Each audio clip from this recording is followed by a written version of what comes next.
Okay, you've thought of what you want, you've thought of your audience, you've thought about how if you get what you want, things will improve for your audience.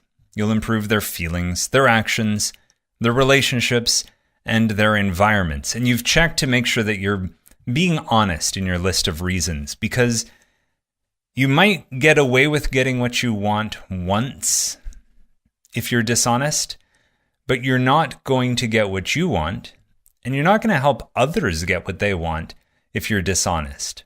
So you've looked through your list now of all of the improvements that are in it for your audience if they help you get what it is that you want. I would go through each category: feelings, actions, relationships, and environments, and start to pick out the ones that you think would be most effective for your audience. Think about your audience's perspective. What do they care about the most? There's a chance that what they would care about the most isn't something that you would care about a lot. Another way to say that is something that you think would really matter to you might not be the thing that matters so much to your audience. So stop, read through your list, and think, okay, if I was my audience, what would matter the most to me?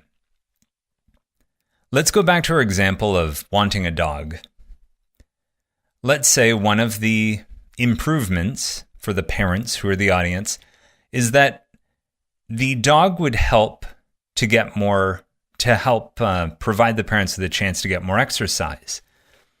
What I'd recommend you do as you're getting ready to write your reasons is to think through each of those improvements and just check that it's true. What I mean by that is use this little formula. If A, then B. If B, then C. Therefore, A equals C. I know this sounds like math. Let me connect this. If A, we get a dog. So A is get a dog. If we get a dog, then B, it will need exercise. So if we get a dog, then the dog will need exercise. If the dog needs exercise, you just repeat what you said in the line before. If the dog needs exercise, then sometimes you will need to go jogging with it. Therefore, A equals C. If we get a dog, then you will have to go jogging with it sometimes. I would start out by making this sound like a math question. If we get a dog, then the dog will need exercise. If the dog needs exercise, then you're going to have to go jogging. Therefore, if we get a dog, you're going to have to go jogging. Once you have this idea thought through and you can speak it very clearly and find the simplest way to say it, then you can make sure that this argument is strong. Because maybe your argument might fall apart and it's not entirely true. Maybe you say something like, well, if we get a dog, we will become more rich. And you think, well, how is that possible? And then you say, well, if we get a dog, then, I actually can't really explain how it makes us rich. Sometimes our improvements, we kind of assume are true. But once we write this out, we show the cause and effect relationship. If this happens, then this happens.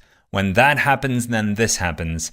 Therefore, when this happens, this will happen. A equals B, B equals C, A equals C. Go through your lists, those improvements for feelings, actions, relationships, and environments, and pick your best reason from each category. So pick those 4 best reasons. Your best reason that would be most meaningful to your audience in that feelings category. The reason or improvement that would be most beneficial for your audience in the actions category. Pick the reason, the improvement that's most meaningful to your audience in the relationships category, and then do the same in the environments category. Pick the one reason that's the best one for your audience. And I challenge you to take each of those 4 and write out the if A then B, if B then C, therefore A equals C for each reason and make sure that it holds up, that it's true, and that you can explain the relationship.